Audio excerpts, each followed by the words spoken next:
माझे नाव किसन दत्तू कानगोडे, राहणार उंबरे पागे। हे उंबरे गाव भीमा नदीच्या तीरावर आहे। ह्या उंबरे गावात तसा इतिहास जर पाहिला तर ऊसाचं क्षेत्र, ऊसाचा पट्टा ज्यादा आहे। पहिल्यापासून ऊसाची शेती केली जाते, ऊस, केळी। आता नवीन नवीन प्रयोग त्या उंबरे गावामध्ये कानगोडे परिवार करत आहे। अगोदर बी सुरुवातीला ड्रॅगन हे सुद्धा सुरुवातीला चांगलं पहिल्यांदा लावल्यामुळे त्याचं पहिल्यांदा शेती ते ड्रॅगनच्या उंबरे पागीमध्ये आणले होते।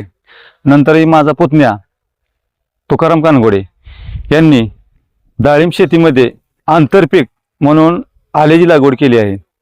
आणि त्या आल्याची लागवड केल्यानंतर त्या आल्याला जवळजवळ 70 गुंठ्यामध्ये एक 20 टनाच्या आसपास माल निघतोय आणि त्याला रेट 156 रुपये।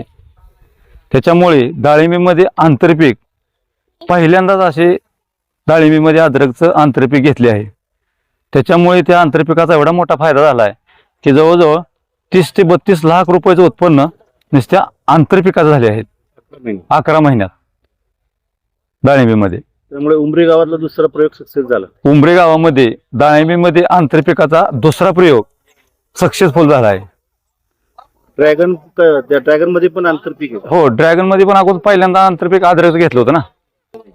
पहिल्यांदा आंतरपीक आपण ड्रॅगन मध्ये सक्सेसफुल केलं। आधुनिक शेतीचा दुसरा प्रयोग, आधुनिक शेतीचा दुसरा प्रयोग ते पण माझे पुतणे तुकाराम कानगोडे यांनी सक्सेसफुल केला आहे।